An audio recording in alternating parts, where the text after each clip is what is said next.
Saudara-saudari, marilah kita mendengarkan renungan dengan judul Rumah Tuhan, Rumah Doa, yang berdasarkan pada Injil Lukas bab 19 ayat 45 dan 46. Lalu Yesus masuk ke bait Allah, dan mulailah ia mengusir semua pedagang di situ. Kata Yesus kepada mereka, "Ada tertulis, rumahku adalah rumah doa, tetapi kamu menjadikannya sarang penyamun." Dalam nama Bapa dan Putra dan Roh Kudus. Amin. Saudara-saudari terkasih dalam nama Tuhan Yesus Kristus. Tuhan Yesus sangat tegas dan keras bila berhadapan dengan sesuatu yang kudus dan suci. Tidak ada tawar-menawar, kompromi, maupun belas kasihan bila sesuatu yang suci dan kudus dilecehkan dan dihina. Tindakan Yesus yang tegas dan keras sangat nyata di bait Allah. Bagi orang Israel, bait Allah menjadi simbol kehadiran Allah. Maka bait Allah tidak boleh digunakan untuk melakukan sesuatu yang tidak berkaitan dengan doa dan kegiatan rohani. Tetapi kenyataannya, bait Allah dipakai untuk urusan bisnis atau perdagangan dengan tujuan mencari keuntungan pribadi dan golongan. Lewat Injil hari ini dikisahkan bahwa Yesus masuk ke bait Allah dan mulailah ia mengusir semua pedagang di situ. Kata Yesus kepada mereka, "Ada tertulis, rumahku adalah rumah doa, tetapi kamu menjadikannya sarang penyamun." Perbuatan Tuhan Yesus yang mengusir para pedagang dari bait Allah menunjukkan rasa hormat dan cinta Yesus yang mendalam kepada Allah. Rasa cinta dan hormat kepada Allah harus ditunjukkan dengan cinta dan hormat terhadap bait Allah.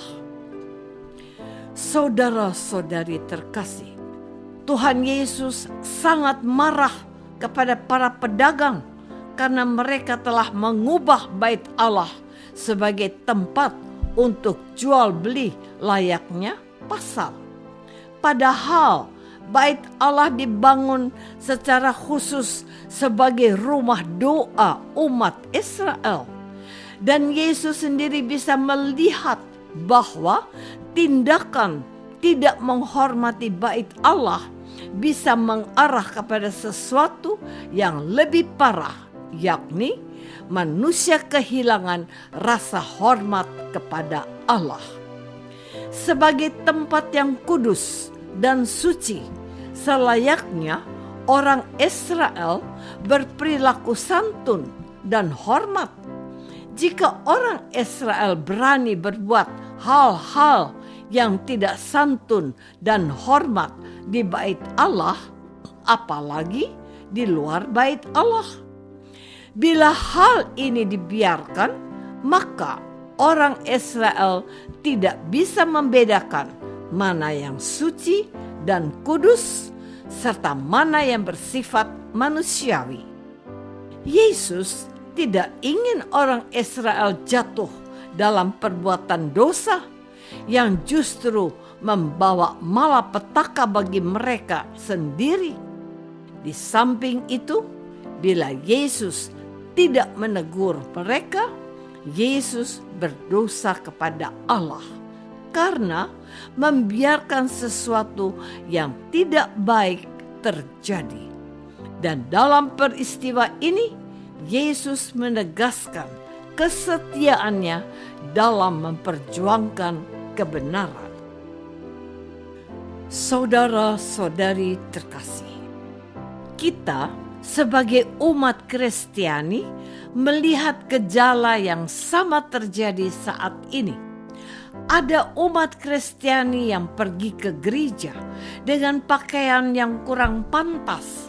Contohnya, ada umat Katolik yang dengan santai datang ke gereja dengan memakai sandal jepit, baju kaos, atau baju lengan pendek, sampai bahkan ada yang pakai celana pendek. Tentu ada umat yang beralasan bahwa yang penting bukan pakaian, celana, atau sepatu. Yang penting adalah hati kita yang tulus dan jujur tertuju kepada Allah. Alasan tersebut ada benarnya. Namun, perlu kita bertanya, apakah kita akan mengenakan pakaian yang sama saat kita bertemu dengan presiden atau seorang tokoh yang terkenal? Bukankah kita akan memakai sepatu dan pakaian terbaik untuk bertemu dengan orang yang berkuasa dan mempunyai kedudukan lebih tinggi dari kita? Dan bukankah Allah kita jauh lebih tinggi dan paling berkuasa melebihi semua manusia yang ada di muka bumi ini? Bukankah sebaiknya kita mengenakan pakaian dan sepatu terbaik saat bertemu dengan Allah melebihi presiden? Sebab cara kita berpakaian pada saat ke gereja juga menunjukkan rasa cinta dan hormat kita kepada Allah. Saudara-saudari terkasih, cara kita berpakaian sesungguhnya berpengaruh kepada orang lain. Ada umat yang terganggu dengan cara kita berpakaian. Sebab suka atau tidak suka, sadar atau tidak sadar, iman kita juga bersifat sosial atau kemasyarakatan. Bila kita berdoa pribadi di rumah, tidak menjadi persoalan pakaian apa yang kita kenakan.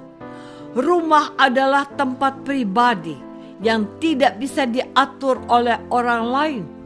Tetapi begitu kita pergi berdoa atau misa di gereja, wilayah atau lingkungan, kita tidak lagi menjadi pribadi yang tunggal, melainkan menjadi bagian dari umat yang hadir. Maka hal ini tidak lagi hanya sekedar suka-suka kita, namun melihat diri kita dengan kacamata orang lain yang berbeda dari kita. Selain masalah berpakaian, masalah lain yang lebih besar yakni sikap kita saat berada di gereja. Kita juga terkadang menjumpai umat yang berbicara dan atau main handphone pada waktu misa sedang berlangsung. Tindakan ini mengganggu umat lain yang berdoa. Di samping itu, tindakan tersebut menggambarkan bahwa kita kurang menaruh rasa hormat dan cinta akan rumah Allah.